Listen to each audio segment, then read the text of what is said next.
할렐루야, 할렐루야.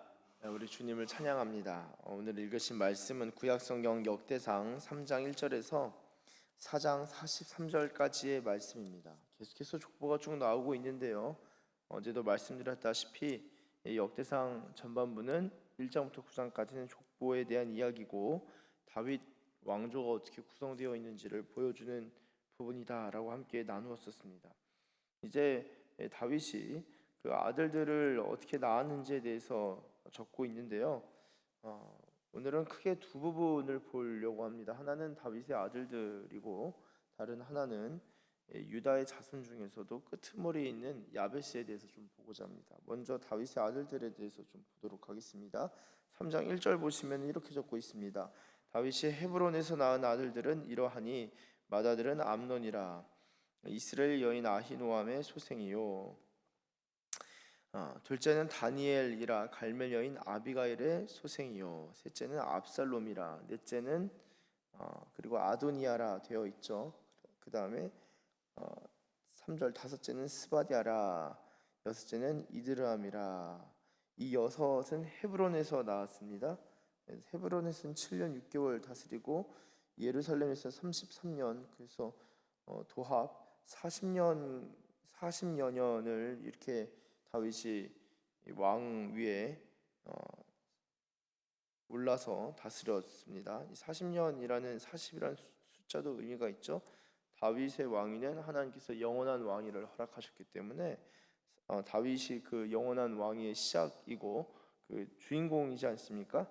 40이라는 수가 이제 완전한 수, 40이라는 수가 다 찰 정도로 다윗은 왕 위에 있어서 그 수를 다 누렸다라고 할 수 있겠습니다.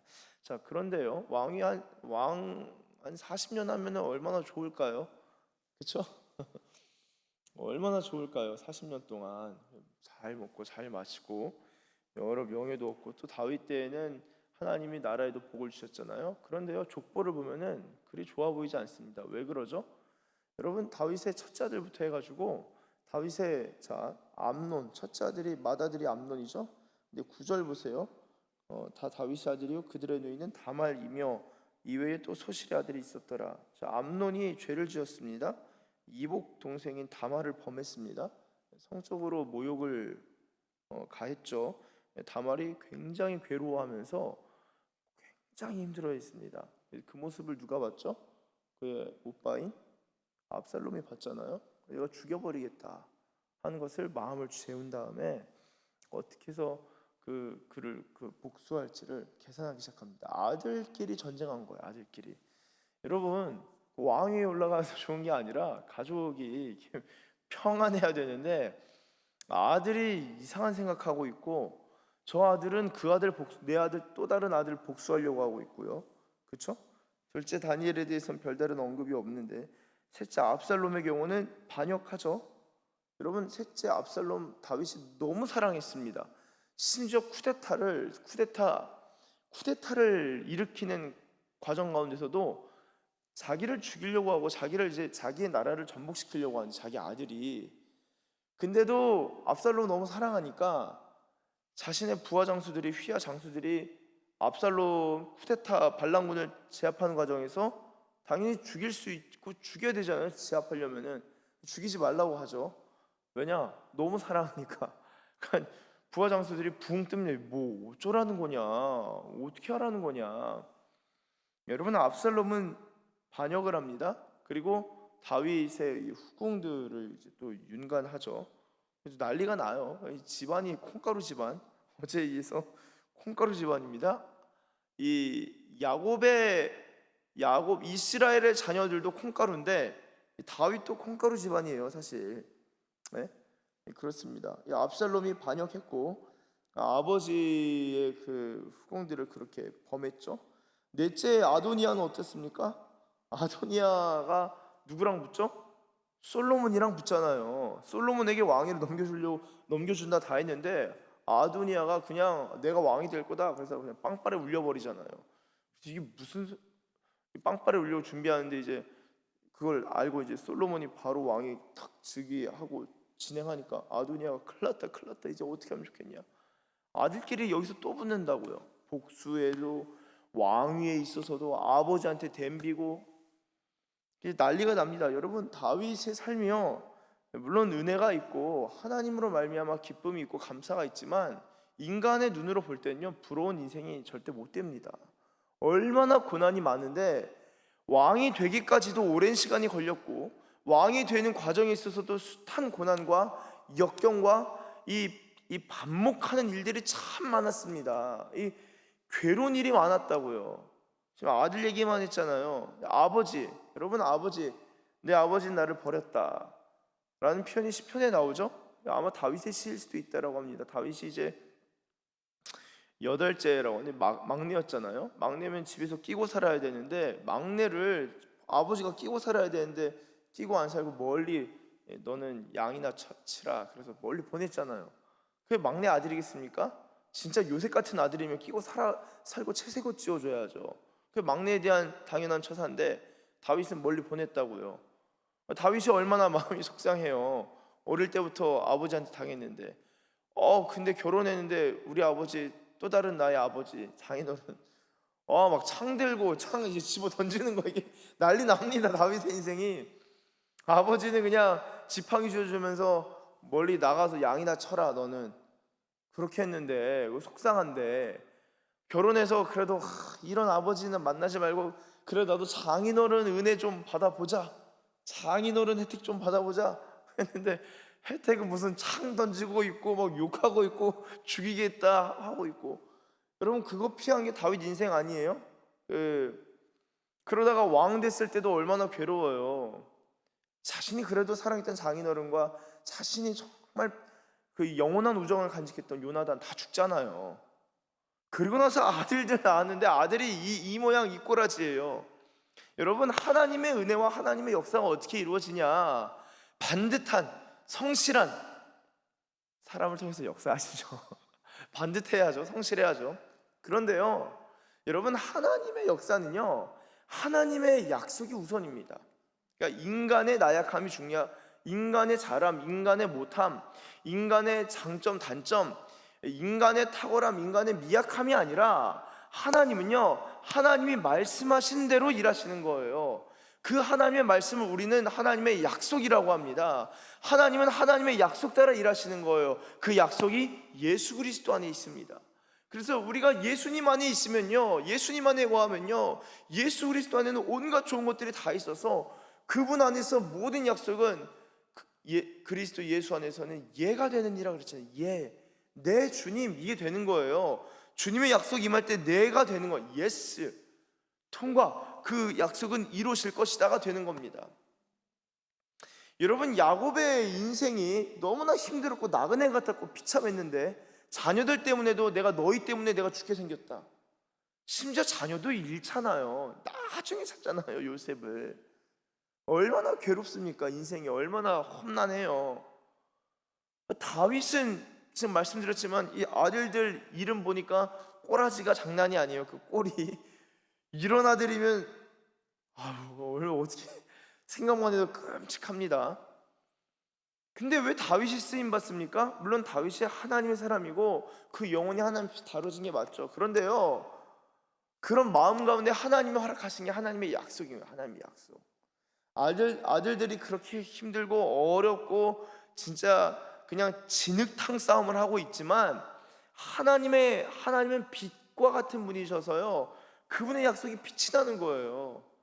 그래서 우리 인생을 빛냅니다. 주님의 약속이, 주님의 언약이, 주님의 신실함이 우리의 인생을 비출 때 우리가 빛나게 되어 있는 것입니다.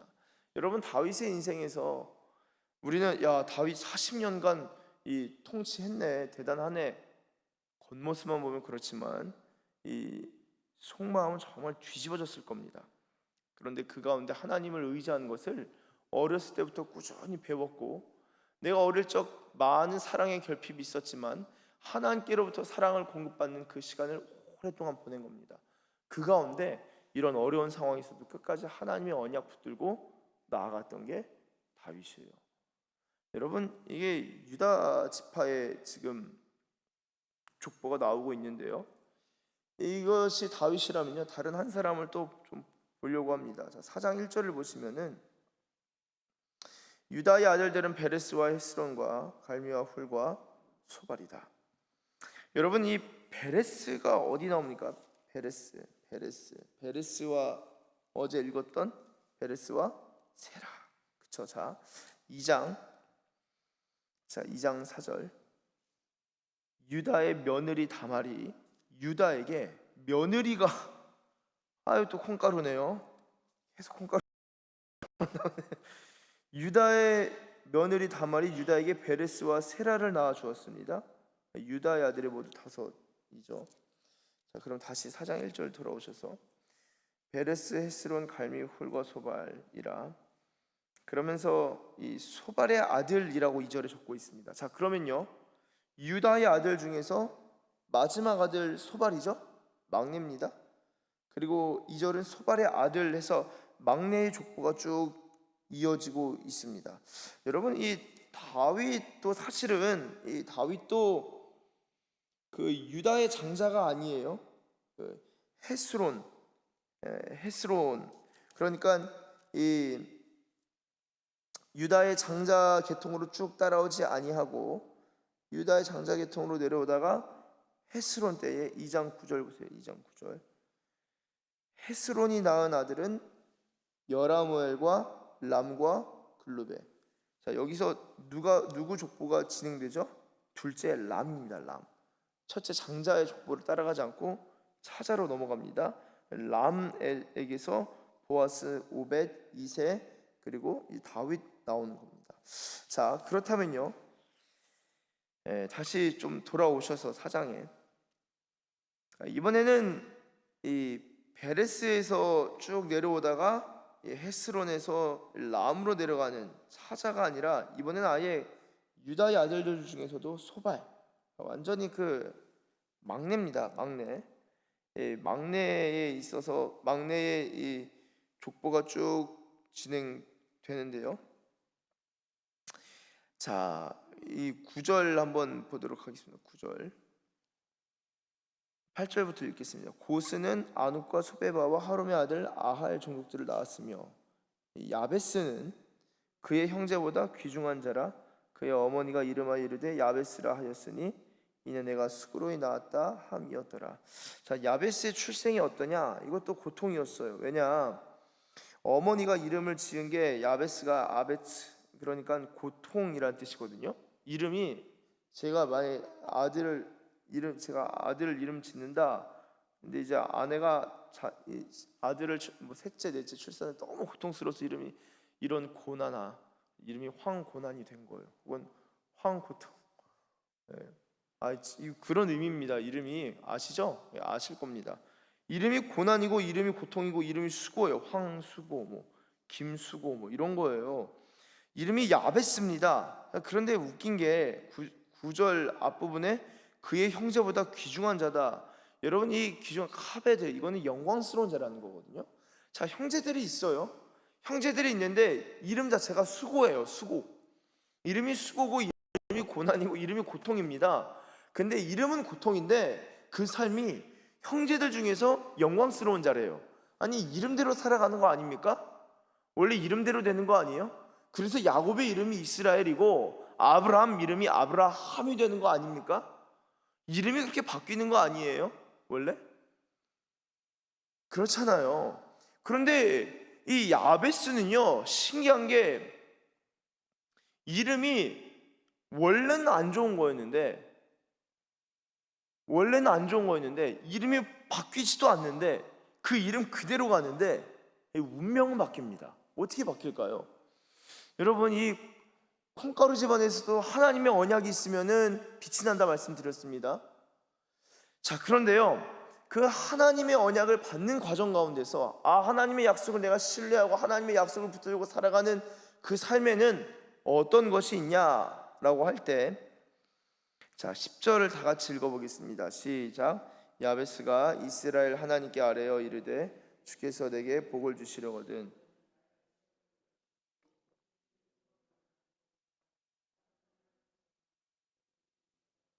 하였더니 하나님이 그가 구하는 것을 허락하셨더라.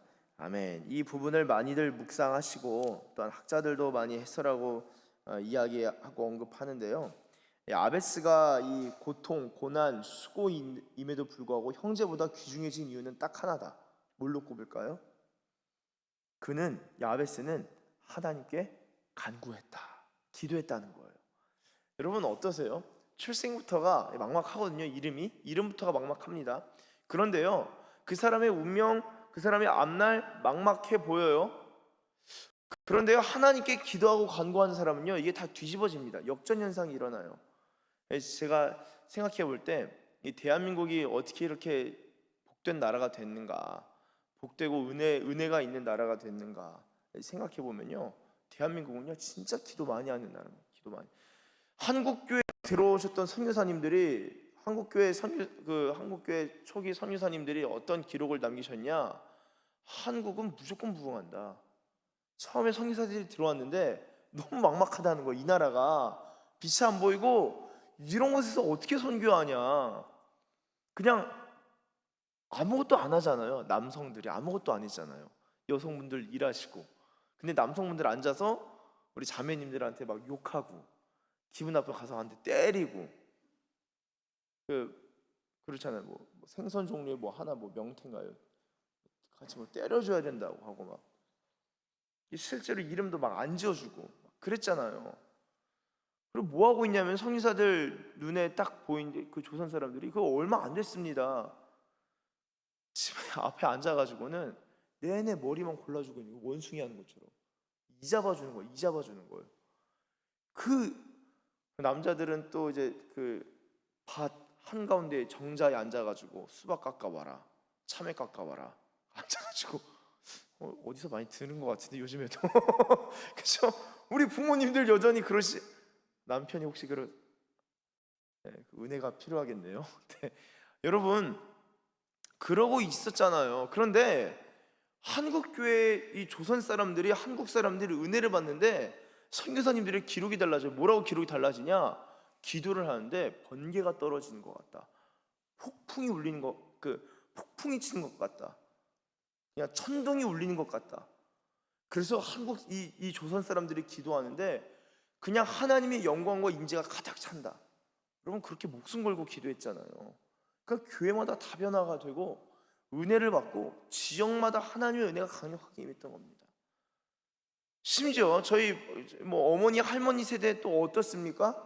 살 길이 없잖아요. 그러니까 잘 살라고 기도하기 시작하다가 은사 받으신 분들이 얼마나 많습니까? 하나님 우리 진짜 집안 너무 가난해서 이거 굶어 죽게 생겼습니다. 굶어 죽을 바에 금식 기도라도 해야겠다. 기도하는데 하나님이 은혜를 주셔서 먹고 살 수 있는 그런 환경들이 열리게 되고, 뿐만 아니라 영적으로도 많은 은혜와 은사들이 임하기 시작한 거, 이 한국교회가 그런 특징이 있지 않나요? 선교사님들도 많이 파송하고. 여러분 기도가 운명을 바꾸는 거예요. 기도가 진로를 바꿔버립니다. 기도가 그 사람 앞날을 바꿔버리는 거예요. 기도가 자신의 경계와 한계를 무너뜨려 버리는 겁니다. 그게 야베스가 기도한 게, 주님 10절에 내게 복을 주시려면은 나의 지역, 나의 경계, 나의 한계를 무너뜨리시고 넓혀 주십시오. 기도한 거예요. 여러분 하나님의 복이 오면요, 복을 담아야 되잖아요. 복을 담아야 되는데 이게 좁은 지경으로는 안 되는 거죠. 그러니까 복을 주시려면은 하나님 나의 지경을 넓혀 주십시오. 지역을 넓혀 주십시오. 하나님 내가 성장하길 원합니다. 기도한 거예요. 그리고 주의 손으로 나를 도우사 환난을 벗어나 근심이 없게 하옵소서. 왜 이렇게 기도했을까요? 본인 이름이잖아요. 본인 이름, 본인의 정체성이잖아요. 본인의 정체성, 본인한테 주어진, 본인은 원치 않았지만 주어진 그 운명을 가지고 씨름한 사람이 야베스입니다. 야베스. 하나님 환난을 벗어나서 근심이 없게 하여 주십시오. 자신의 정체성과 자신의 운명과 싸운 사람이, 기도 가운데 전투한 사람이 야베스입니다. 놀라운 것은 하나님이 그가 구하는 것을 허락하셨다라고 적고 있습니다. 그럼 허락하시면 어떻게 된 겁니까? 환난이 벗어난 거고요, 근심이 없고 지경이 넓어진 거예요. 주님의 손이 임해서 돕기 시작한 겁니다. 여러분 시편 18편 35절 36절 제가 읽겠습니다. 시편 18편 35절 36절 또 주께서 주의 구원하는 방패를 내게 주시며 주의 오른손이 나를 붙들고 주의 온유함이 나를 크게 하셨나이다. 내 걸음을 넓게 하셨고 나를 실족하지 않게 하셨나이다. 아멘. 여러분, 우리의 지경이 어떻게 넓어지는 겁니까? 하나님의 복이 임해야지 가능한 것이고, 환난과 근심에서 벗어나는 것도 하나님의 복이 임할 때, 주의 손이 임할 때 가능한 것인 줄로 믿습니다. 자, 그렇다면 주님의 복이 어떻게 임하고 주님의 손이 언제 임하냐? 누구한테 임하냐? 기도하는 사람한테 임하냐? 기도하는 사람한테. 그래서 지금 저희 교회가 엊그제 주일서부터 이제 3주간 섭리설교 하죠. 섭리설교. 섭리설교의 세 번째 주가 이 주님의 손이 어떻게 임하는지를 보게 될 거예요. 주님의 손이 어떻게 누구한테 임하는지. 새벽 예배 나오셨으니까, 그것도 휴무일에 나오셨으니까 미리 개봉 방송을 기도한 사람한테 임합니다. 기도한 사람한테. 세례 요한에게도 주의 손이 임했어요. 왜죠? 광야에서 기도했잖아요. 여러분, 기도하면요 바뀌는 법이에요. 다 바뀝니다. 내 영혼이 바뀌고 내 내면이 바뀌고 내 성품이 바뀌고 내가 은혜를 아는 내 수준이 바뀌고요. 나의 어떤 지성과 영성이 바뀌고 나의 세계관이 바뀌고 나의 틀이 다 깨지는 거예요. 인간의 고집스러운 것, 인간의 계획이 다 깨지고 하나님의 계획이 내 삶 가운데 자꾸 임하기 시작합니다. 하나님의 손이 나를 인도해 가시기 시작하는 거예요. 누구한테? 하나님 앞에 엎드리는 사람한테요. 엎드리지 않으면 계획이 오다가도 계획이 다운로드되다가 이 와이파이 끊겨버립니다. 왜냐? 이해를 못해요. 받질 못해요. 말씀하셔도 이게 뭔 말, 모기가 앵앵 울리는 것 같네요. 못 받습니다. 그러나 기도한 자에게는 하나님의 것들이 막 임하는 거예요. 사랑하는 우리 사상기시교회 가족 여러분, 우리가 혹시 저와 여러분들 가운데 고난과 고통과 수고로움이 있다면요, 여러분 때로는 그걸 가지고 기도 가운데 씨름해 볼 필요도 있습니다. 하나님이 그 가운데 은혜를 주시고 때로는 벗어나게 하시고 나아가서 지경을 넓히시는 은혜가 있는 것입니다. 우리 안에 정말 진흙탕 같은 인생일지라도 하나님의 약속이 임하면요 빛이 나는 인생이요, 우리가 정말 꼴찌, 아무도 보지 않는, 아무도 주목하지 않는 그 말제, 막내, 그 끝에서도 심지어 그 중에서도 고통 가운데 태어난 족보에 올라와서는 안 되는 그 인물, 그러나 딱 두 구절이지만 존귀한 자로 자리매김하게 된 그 야베스, 그는 하나님의 약속을 붙들고 씨름하면서 기도할 때 자신의 운명을 나는 원래 이런 사람이야 받아들이지 아니하고 하나님의 약속을 받아들이면서 기도할 때 하나님께서 다윗이나 야베스나 존귀하게 사용하시고 또한 그 인생 가운데 존귀함을 베푸신 것을 보게 됩니다. 사랑하는 우리 기지교회 가족 여러분들, 저와 여러분도 하나님의 이 약속을 품고 또한 하나님의 약속을 신뢰하고 하나님의 약속을 신뢰함으로 기도할 수 있는 저와 여러분들 되시길 예수님의 이름으로 축원합니다. 기도하겠습니다. 하나님 아버지 감사합니다. 하나님, 우리의 삶이 진흙탕 같을지라도 하나님, 뭔가 하나님 앞에 쓰임받을 수 있는 요소가 없는 것 같을지라도 나를 향한 주님의 언약이 창세전부터 있사온데 그 약속을 붙들고 나아갈 수 있는, 그 약속 가운데서 비치는, 그 빛을 볼 수 있는, 그 빛을 경험할 수 있는 하나님의 약속의 백성들 되게 하여 주시옵소서. 또한 그 약속을 개념으로만 하는 것이 아니라 기도 가운데 그 약속을 품게 하시고 약속을 품고 또한 기도하는 가운데 그 약속이 온전히 이루어지고 응답되고 100배의 결실을 향해 나아가게 되는 것을 하나님 경험하는 하나님의 백성들, 기도하는 백성들, 자신의 운명이 아니라 하나님의 약속과 하나님의 손을 따라 살아가는 하나님의 자녀들 되게 하여 주시옵소서. 하나님의 약속을 품고 기도할 수 있는 기도자들 되게 하여 주시옵소서. 기도의 영을 부어 주시옵소서. 감사합니다 주님.